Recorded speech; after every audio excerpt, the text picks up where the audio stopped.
Today I'm going to defend my thesis. So the topic of my thesis is Performance and Hardware Complexity Analysis of Programmable Radio Platform for MIMO FDM based WLAN systems. Now if you see this long topic, there are three keywords that are important.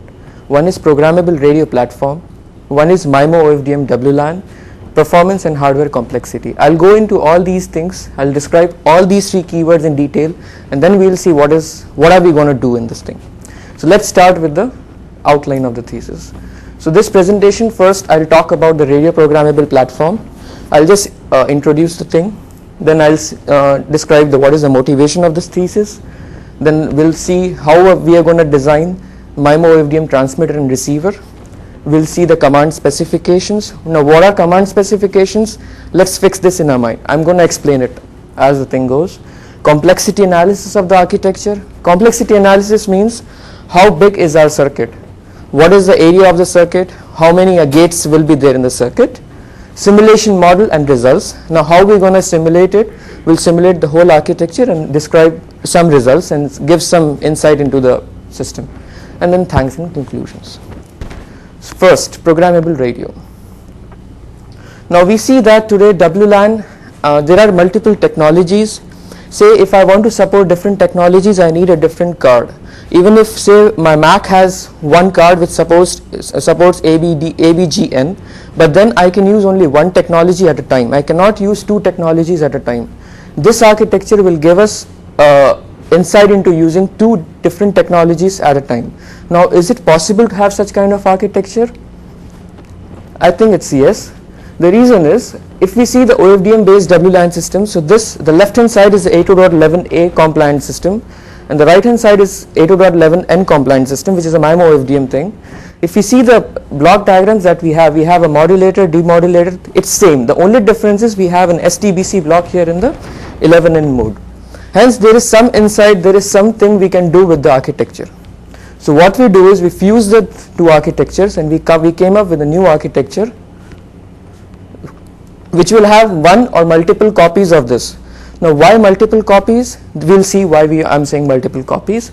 So basically the basic idea of this architecture is to reuse the blocks that we have. If we have one modulator, the same block would be used for 11A and 11N. We will not have two different replicas. Motivation. Yeah. Can we support multiple streams? My thesis would answer yes or no. It will be yes. What should be the hardware complexity? How big the circuit should be? Will it be equal to two different cards joined together, or it will be lesser than the two cards? I'll give in the terms of gate counts. Bottleneck of the design. Each and every architecture has some kind of bottleneck. We'll see that in details. Is there any scope for improvement? Okay, we have some bottleneck, and how we're going to improve it? How we're going to improve the architecture?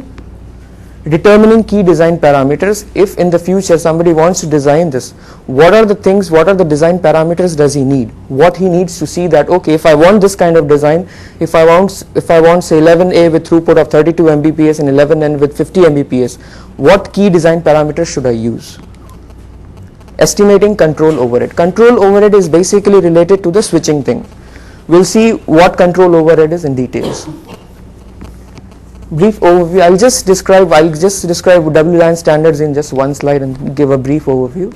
So 11A has 54, the maximum data rate supported is 54 Mbps, and 11N it's 600 Mbps. Bandwidth 5 GHz, 11N since it's compliant, it's compatible with A, B and G, it supports 2.4 and 5 GHz. The bandwidth in 11A is 20 MHz, for 11N it's 20 or 40 MHz. Now here we have the packet format. 11A says that we have a short sequence, long sequence. These two things are basically being used for channel estimation and synchronization. The header actually tells us what modulation schemes are we going to use, what coding schemes are we going to use. It would describe the data. Once we know the header, we know the data. The 11N format says that it's the same thing. The only difference is we have added this stuff here, and this is called as high throughput header, high throughput short sequence, and high throughput long sequence. These fields are basically being used only for 11N. If you have a MIMO systems, these fields will describe how many spatial streams do you have. Are you going to have 2x2 system, 3x3, 4x4? Then header would tell you, okay, if you're having 4 different systems, what are the modulation schemes are you going to use? We'll see this in detail. And this is a greenfield format. In this, we assume that 11N assumes that all the devices I'm talking to are 11N compliant. There is no 11A device I'm talking to. So we'll consider only on the first 2 things, the mixed format and this thing. Now, design of MIMO FDM transmitter and receiver. Okay, before we go into the design, first we need to understand the basics of the architecture that we have, a programmable radio architecture. First is the processing engine. We define processing engine, it is grouped on the basis of localized communication pattern and related functionality. Example, we have an encoder and an interleaver. Both the blocks operate on serial bits. We have some set of bits. If you have a convolution encoder, you give me 1 bit. For a half rate convolution encoder, I'll give you 2 bits. Interleaver, if you give me 500 bits of data, I'll do full interleaving and shuffle the bits. So both of them operate on serial bits. So the basic idea is to combine these 2 guys and make one PE processing engine and call it as encoder PE. Second example, a mapper or modulator and STBC. Both these guys operate on complex numbers of the constellation map. So the basic idea is to combine these 2 guys and form a one entity called as a modulator PE. Now, why are we doing this? The reason we are doing is that we'll see in the end afterwards that encoder and modulator, then we'll switch between the 2 PEs. Now, what is this switching and this thing? We'll explain in the next slide. Say now we know that the whole circuit, the transmitter, receiver and everything would be divided into set of independent entities called as PEs, and then we need to switch data between these 2 things. Now, how we're going to do it is that one PE will tell the other PE that, okay, this is a set of data for you and these are the set of attributes. The attribute would define the other PE what I have to do with it. So he will give the data to the UCM. The UCM is an entity, it's a switching entity, it's like a switch in the normal network devices. The UCM will switch the data from PE1 to PE2 and it will also give PE2 information about the data, what you have to do. This is called as attribute, which is this.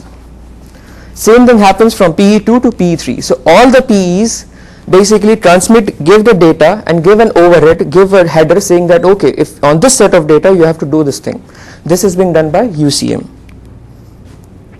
That's what UCM is, a switching engine that helps to route chunks appropriately.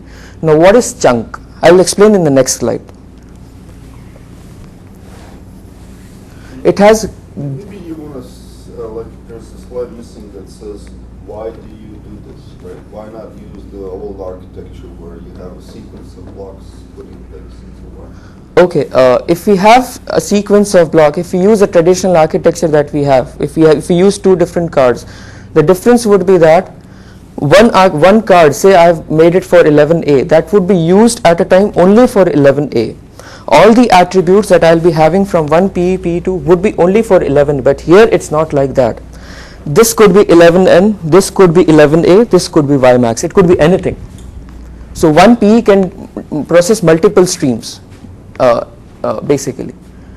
We say that UCM has global information about all the PEs. The reason is that the UCM has to know, saying that if he says that this is a data and this is the attribute for some PE, say encoder, he has to know where is that encoder.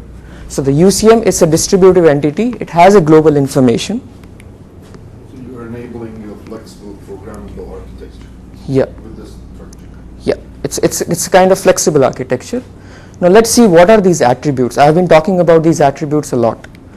So these are basically command specification. Just to recall, when one PE sends a data to the PE2, he will also send attribute. He will say that, okay, on this set of data you have to do this kind of processing.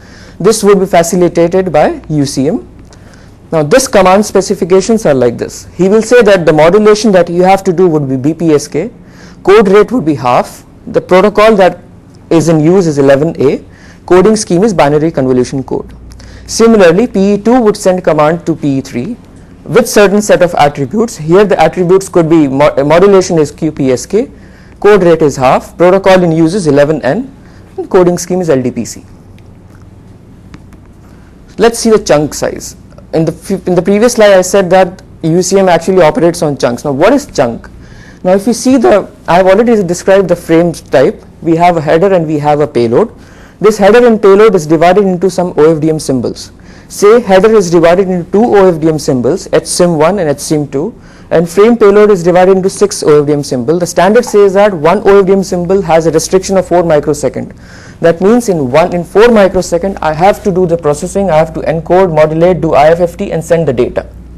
So there is a time restriction on this thing. Now what is chunk? Chunk is basically we are combining 2 OFDM symbols. Why are we doing it? I'll explain in the next slide why we are combining 2 OFDM symbols and not processing only one. Right now let's understand what chunk is. So there are 2 options for me to do process a header. Either I can use one OFDM symbol and process and send it, or I can combine these 2 guys, process these 2 at a time and then send it. Similarly we do it for frame payload.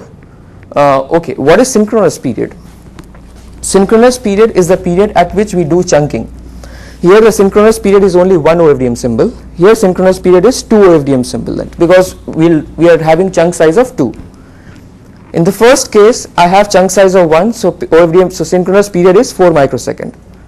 In the second case I have chunk size of 2, so I am processing these 2 blocks, so the synchronous period is 8 microsecond, 8 microsecond and 8 microsecond.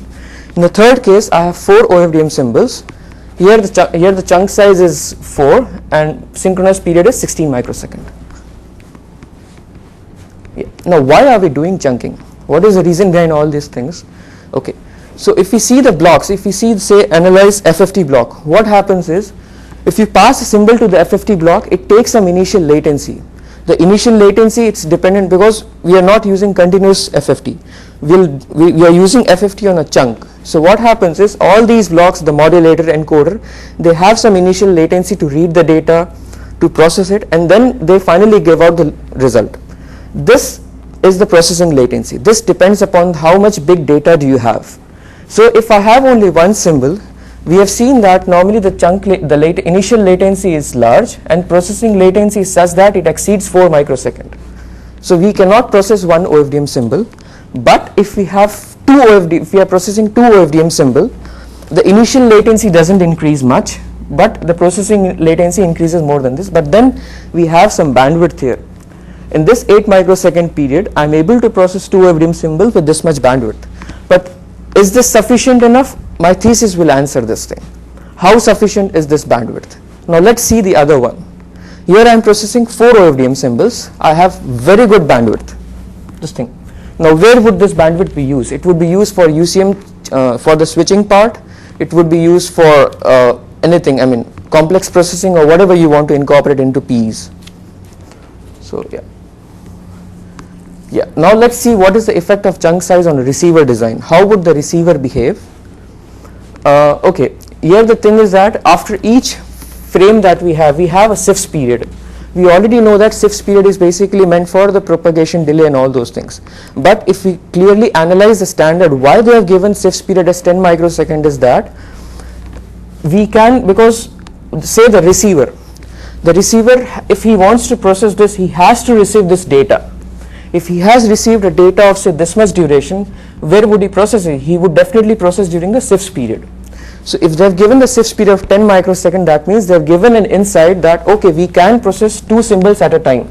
That's what is happening. See, I received LS in header, I processed it in this much time. Now I will receive SIM1 and SIM2. I received it and I'm good enough. I can process SIM1 and SIM2 in SIFS period because I'll be using 8 microsecond and then 2 microsecond would be given for propagation delay, which is good. But now let's see what happens if I have chunk size of 4. I received LS in header. I have to wait for some time because I haven't received these 2 guys. I will receive these 2 guys and my processing would start here.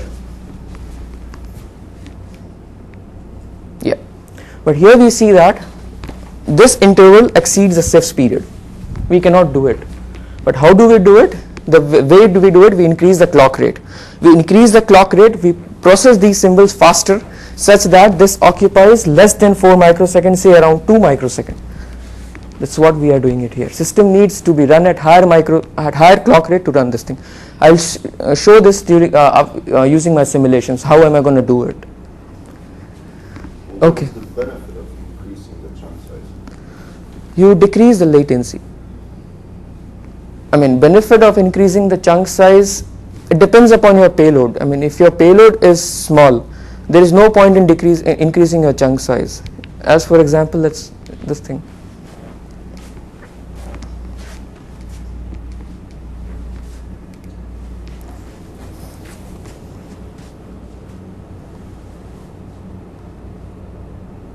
Yeah, so this is okay. So not this one. Yeah, if say this is small, okay, and if I have small chunk size, it will be good. But if this is large, it is better to process more symbols at a time. That way will encompass all the latency that we have. When payload size increases, if I increase my chunk size, my latency, I would be running my system at a lower clock rate and conserving more bandwidth. I'll explain all these things in the simulation. So you'll be reducing your overhead, right? Exactly. Your chunk size. Yeah, exactly. So, Yeah, that's the point. and I'll show all this using my graphs and all those things. So. It's a trade-off, right? You show it in the simulation. There's no Yeah. one answer that fits everything. It depends on the data traffic as well. Yeah, yeah. Short data frames, different. Oops. Sorry. Okay, we now know how many slides. Okay. Command flow. So, Vijay, quick question. So, at the transmitter, it's better to have a larger. No.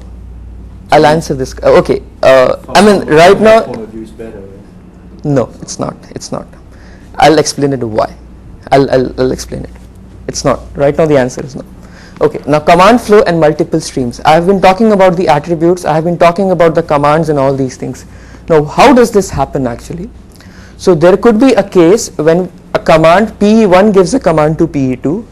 PE2 would see that, okay, this data I have already processed it and I would be the person who would be receiving the data.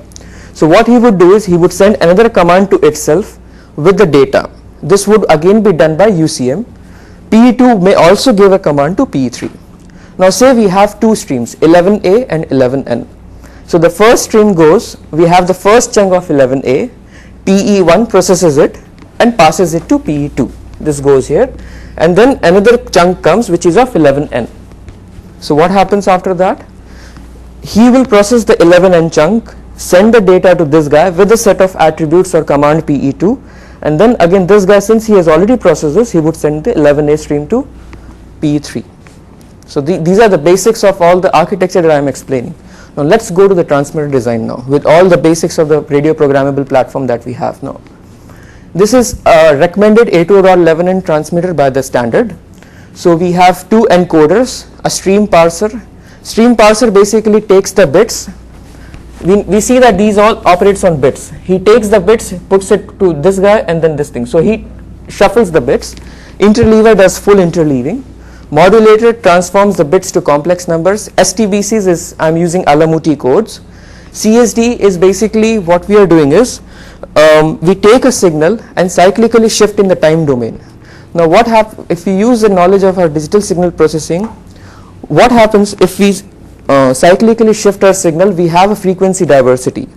So if I transmit one signal like this and this one with a cyclic shift at the receiver, I would have two different signals separated in frequency.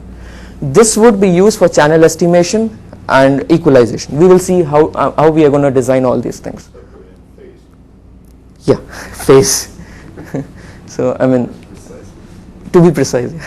So this is one of the transmitter schemes that we have. Now the standard says that we can have either one or two spatial streams, one or two space-time streams. Okay, space-time streams is something that once you have taken your STBC, once you have done your Alamuti codes, you call it a space-time stream. Transmit streams is when we are ready to transmit the data. So you can have either one or two one or two space-time streams, one or two spatial streams. So in the first scheme, we have two space-time streams, one spatial stream. So this is only one, and the rest are two. This is one of the schemes. Now, how is this diagram compliant with 11A? Because 11A or normal WLAN does not have MIMO system. So in that case, yeah, it's like this. All these blocks are used only once till here. Then we do IFFT. We also do that only once, and then take this CSD. and then send the thing. Now why are we doing CSD here? We could have even send it here. The reason why we are doing is we are having transmit diversity. We are cyclically shifting the signal and then sending it, so that at the receiver you have higher probability of receiving the things. And there are a good set of papers which have proved that if you have CSD kind of thing and you have transmit diversity, your bit error rate will be good. So the difference between NNA essentially is in your streamer and stream parser and the Yeah. STBC. Yeah. Okay, now how am I going to map this to our architecture? I have already said that PE is an independent entity and we combine those entities with a similar functionality into this thing. So we have fused scrambler and header PE. Header PE basically checks what is there in the header, finds out what I have to do on the data, and then starts the attribute. He's the first PE, so he has to send the attribute. In order for him to send the attribute, he has to read the header. So he is the initiator in the transmitter. Encoder, stream parser, interleaver all operate on bits. So we have fused them into one entity. Mapper, STBC, CSD and spatial mapper all operate on symbols or complex numbers. So we have fused them into one entity. And IL50 and FFT, since this is one of the most bulkiest block, we have kept it separate. So that cannot be combined with any of these guys. It's a very bulky block. So, okay. This is an interleaver design. I am presenting two interleaver designs for our architecture. The reason why am I doing is we'll see in the end why do we need two different architecture designs for interleaver. In this I have two different RAM. I'm using a RAM based model. So what happens is you have a set of bits coming from this side. You read those bits. There is an address generator. He writes it into RAM. Okay, all the bits. This thing is being done, in a ping pong type. I mean, initially you will use this, then you will use this, then you will use this thing. But this is controlled by the control unit. Once you have written the bits into the RAM, you have a read address generator. This guy operates on the bits knowing the standard. Say if you tell me I am using 11A with the modulation scheme 16 QAM, he will read the bits from the RAM in such a way that interleaving is being done. So what is the advantage do we have? Since the bits are written serially in this form and read out serially, the latency is high, but we are conserving the complexity. The gate count is less because we are using only 2 RAMs. That's it. In the other architecture that I have, I am having a register based method. What I am doing is basically I am having a switching matrix. The ones we used to study in the initial telephony circuits, I have a switching matrix. All the bits are being written to the registers and the output, and then the switching is being done. What advantage do we have? I'll do switching in only one clock cycle. And what about the other things? The complexity is very high because I'm using 1024 registers, which is very expensive in ASIC design. But let's keep this in mind. I mean, like we have two different architectures. Okay, now let's recapitulate what we have seen. Processing engine, independent entity, something like this. I have fused encoder, stream parser and interleaver, and we have a control unit. Attributes come to control signal. This is the data, and then we give out 2 streams. Then we have UCM, which is a switching unit. Basically takes the data from this guy and puts into this guy with certain set of attributes. This is I said that UCM is a distributive entity. The UCM has a global knowledge. So whatever commands, whatever attribute UCM gets, there is a command processor, takes the data, takes the attribute and says that okay, today I have to do 16 QM modulation, gives the command to processing engine, memory interface is being used to read or write data, and task managers handles all the tasks. It could be possible that I will be having 3 to 4 queues, 3 to 4 chunks that I have to process. So that is being done by task manager. Then we have a receiver design. Now how am I mapping the receiver design into our architecture? Synchronizer and FFT blocks, they are the guys who trigger the system. Synchronizer receives the signal, he converts the time domain signal into this thing. So we cannot do anything with this. So what I have done is I have put this into one PE. Once I have done this, I have detected an equalizer. Initially I have a channel estimator PE. Since this is also a very bulky block, it's in terms of complexity, I have separated it. Equalizer again is a very complex block, and so I have separated it. But then demodulator, deinterleaver and spatial demultiplexer have been kept in one PE. Viterbi decoder, again it's a very bulky block, so I've kept it separate. And frame checker just checks the sanity, does the sanity check, CRC. So, okay. So let's see the design of a channel equalizer. This is a paper written by Zhang wherein he said that if I have a long sequence is basically a set of ones and minus ones. I said that long sequence is used for channel estimation. So what happens is, this is a frequency domain signal. If you multiply with the long sequence, you are basically calculating the inverse of this thing. Once you have the inverse, if you take the IFFT, you have a signal in time domain. Now since we are using CSD at the transmitter, you have two signals separated in the frequency. You take the window function and take the IFFT to go back to the frequency domain. Before you do that, you have a zero padding to pad other set of this thing. So here K would be approximately around 16. The FFT length would be 16 because my guard interval is 16. And this has been done for all set of subcarriers, for 52 subcarriers. So this is very bulky block. Then we have Viterbi decoder. In this, what I am doing is, I have a 3-level soft metric Viterbi decoder. I have two inputs. He calculates the Euclidean distance from all the set of things, puts it to add and compare select unit. Add compare select unit basically forms your the trellis that you have. He calculates the best possible path, and that path is being put into the traceback RAM. But before you put it, you normalize it in the sense that you subtract the minimum value so that you don't overflow your hardware circuit.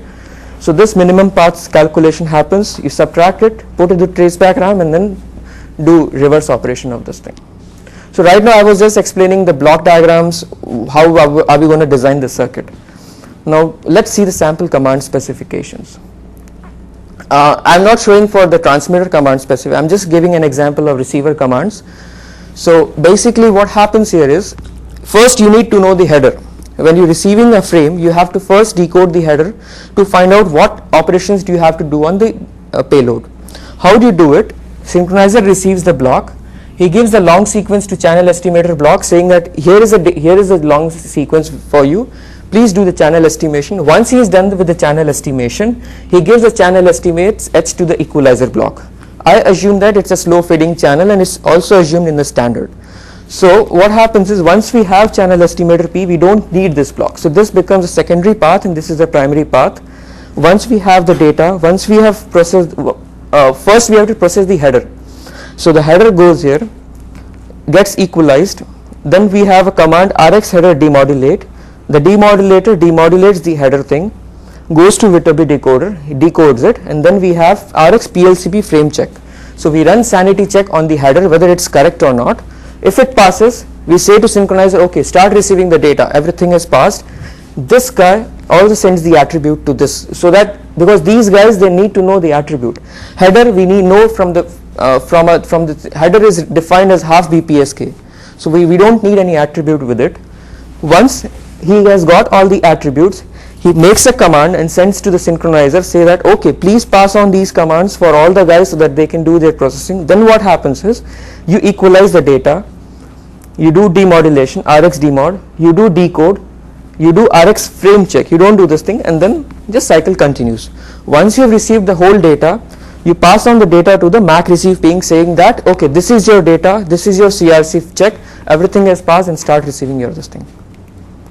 So this is the command flow that I have already explained, how everything starts. Start, receive, control, channel estimation of the header part, this all is header, channel equalize, header demodulate, decode, PLCP frame check. Once it's done, then on every chunk we do this, continue this thing. So this is the start and this is the end.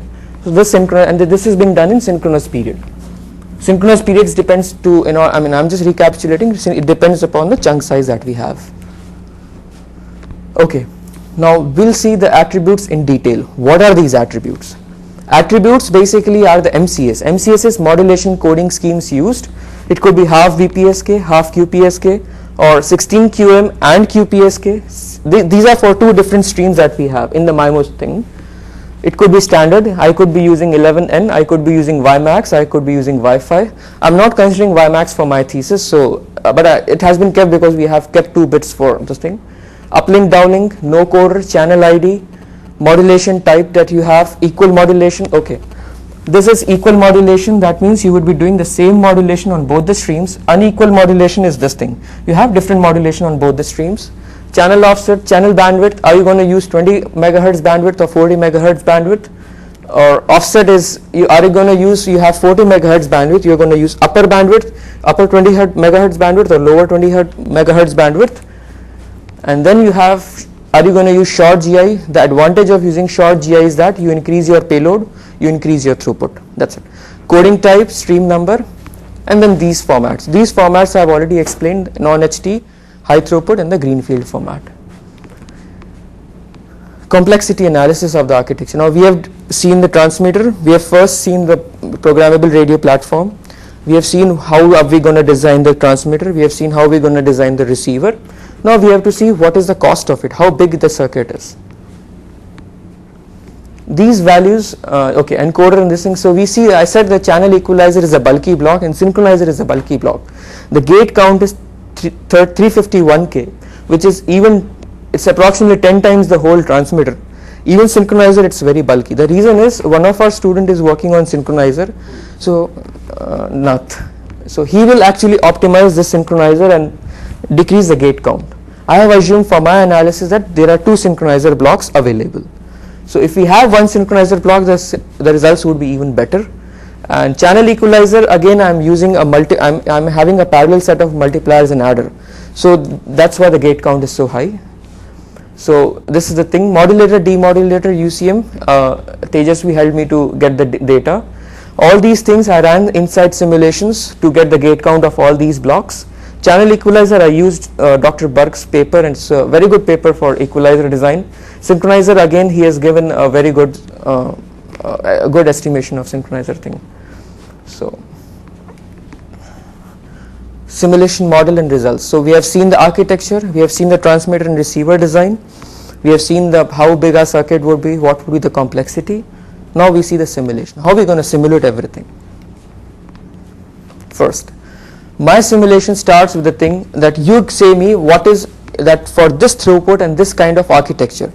What I mean by architecture is, you will tell me that you will have 2 set of FFT blocks, you will have 2 modulator blocks, you will have 1 encoder block and say 1 channel estimator block, 2 synchronizer blocks, and this set of throughput. What is the gate count you have? How big the circuit would be?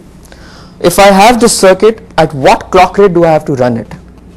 Once I have got the clock rate, I would also tell you that what is the utilization of P's. Are the P's being underutilized? Are they overutilized? Or what is happening? Example, TI may be 39 Mbps indicating only 1 stream of 802.11n. It could be 130 Mbps indicating 2 streams of 802.11n, or it could be 39 Mbps and 24 Mbps for 11 and 11A. When I say and, I mean that I'm going to transmit 11n and 11a at a time. I'm supporting both the streams at a time. They are not time shared or nothing like that, at a time. So, and then some inferences, I would also give estimate on the switching that you have.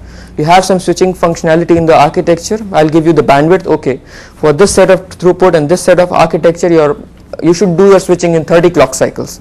If you exceed it, you won't be able to support the throughput. I will also give some information about the performance factor. I have defined this term to have an estimate about the power. We did not get some information about the chips from the companies like TSMC and IBM because they said it's their legal policy not to disclose it. So what I did was I've defined a factor, performance factor, and I'll prove that it's basically proportional to the power that you have, power calculation for the circuits. So these are all inferred results, but these are the basic results that my simulator will give. Okay, now my simulator, what is it takes into input and what is the output? It will ask word size. Are you operating on 16-bit word, or are you going to use 32-bit word bus that you have? Chunk size, I have already explained what a chunk size is. How many OFDM symbols would you process it?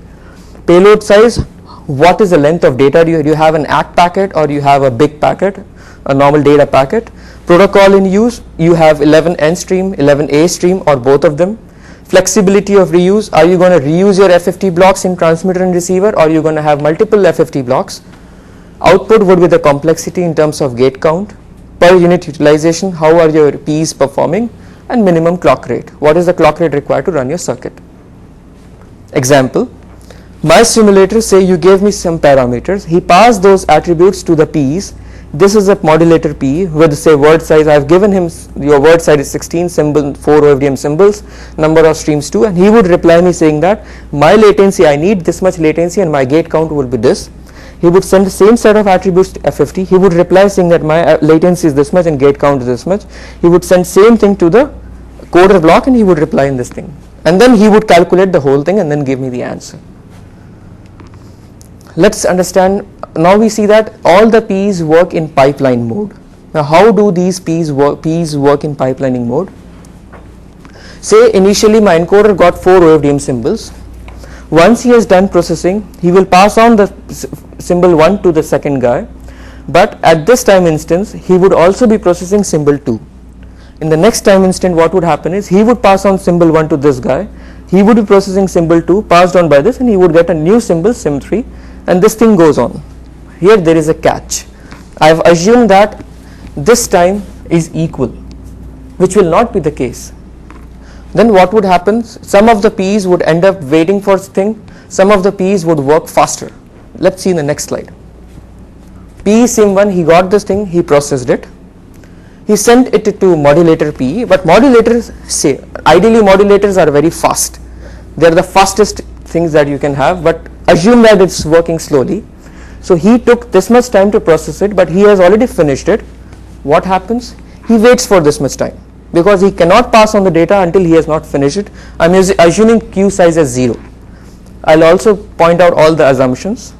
Once he has done it, he gets a new symbol, symbol 3, passes on the data to this guy, and he passes on this to them. Now we see that FFT is also, ideally this is the slowest guy, he is the fastest guy. He passes on P sim 1. Now what happens? He waits for him to finish the job. Assume that P sim 3 is the last block. Then you have P sim 3 coming here. P sim 2 has done processing, goes here. He waits for this much time and processes P sim 3. Assumptions. Q size is 0, I have explained this. Transmitters and receiver have been analyzed separately. The reason is 11 N systems are half duplex. There is no harm in it. Analog circuit is reconfigurable. Okay, even for the present design that we have right now, we are assuming that the analog circuit is reconfigurable. Why am I saying this thing? Because 11M works on 2.4 gigahertz and 5 gigahertz. So we should have a functionality, a top level functionality to say the front end, saying that you have to modulate on this much frequency, this much channel, you have to modulate on this much frequency and this much channel, up conversion, modulation, I mean up conversion. Similarly at the receiver, you have to down convert it from this frequency, this. So I assume all these things are working. And peak, we know that OFDM systems have a big problem of peak to average ratio. I assume that has been handled by the analog circuit. So they don't affect us, and UCM has a capability, or it has the information of processing multiple streams. Now the results and analysis. Okay, this is the first graph that I generated. What I have is, I have one 11N stream, my payload size is 14 bytes, and I'm estimating what should be the UCM clock, how much UCM clock cycle should be. In other words, how much sorry? The system clock rate, not only UCM. Sorry, the system, how much the system clock rate should be. So we see that if I have a chunk size of 4, my system clock rate is higher than that of a chunk size of 2. Why? There are two reasons for it. One, I've already said that whenever you have a latency of any PE, there are two parts of the latency. One is the initial latency that you have, and the second is the processing latency that you have. That depends upon the chunk size. Now, if you have a chunk size of 4, what would happen at the receiver? You have only shifts period during which you have to process 4 symbols. So obviously you have to run your system at a higher clock rate. Second, you are increasing your UCM overhead because you are having 4 chunk size. On every chunks you will have extra UCM overhead, so this guy is increasing, initial overhead, the switching overhead. Hence your clock rate decreases. But for this guy, Since you have a small packet and you are processing smaller things, so what happens is effectively you are saving your CIFS period, and your initial latency also you are saving as compared to this guy. Hence your overall clock rate goes down. So what's the importance of 14 bytes? It's an ACK packet. We found that an ACK packet is the packet which kills the whole system. The problem is with the ACK packet. I'll show in the next slide what happens if I have an ACK packet and if I have a chunk size of 8. ACK packet is a packet with the 14 bytes. You see the clock rate goes to 450 megahertz if I have a chunk size of 8. But if I have an ACK packet, 11N stream with 14 byte packet, if my chunk size is say around 1 or 2, my minimum clock rate is approximately 150, which is very good. But similarly, if I increase my payload size, if I increase it to 1500 byte, if I have a data packet, and if I decrease my chunk size, my clock rate increases, but gradually it decreases if I increase my chunk size. So can this answers your question? Should I have smaller chunks or larger chunks? It depends upon the data size you give me. If you have ACK packet, it's good to run the system at smaller chunks. If you have a data packet, you run it at a higher chunks. Now, I said that I have defined a term performance factor, and it's proportional to power. Why? Because the only term that I'm missing here is energy per gate. If my TSMC or IBM gives me this factor, I would straight away give you the power dissipation. So I defined a factor alpha with the unit meter square per second, which is defined as P utilization into gate count into minimum clock rate. Now there are two things. This performance factor calculation has been confirmed by Professor Zoran, and it has also been confirmed by one of the VLSI handbooks that I have. So this is correct. The only thing is we didn't have this thing. So then I generated the graphs for alpha and then found the values of performance factor. Again we see that if I have a small packet, the power dissipation goes high. This is 1, this is 18, it's 18 times. Again, if I have a large packet, my power dissipation decreases if I increase my chunk size. Now what is the P utilization? How does my architecture behave when I vary my chunk size? We see that encoder is a serial block. It operates the whole system in bits, in serially.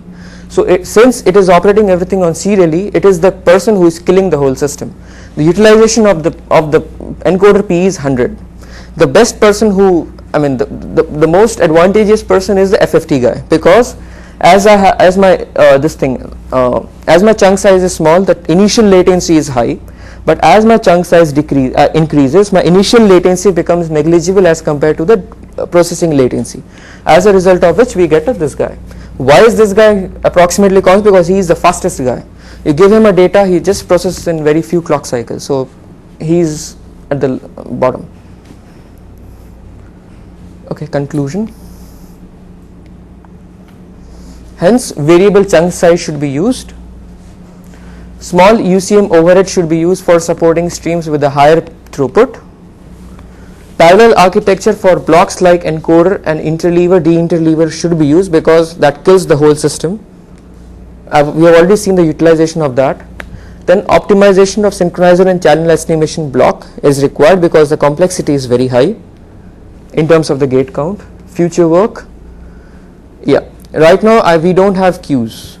If we incorporate queues, the system performance would definitely increase because we don't have to wait. As soon as I have a packet, I'm going to process it and send it to the queue of the next P. Dynamic simulator should be designed using similar strategy. Now, how is the simulator different from the static simulator? The difference is basically that it's not runtime. It does the calculation on set of pre-calculated values.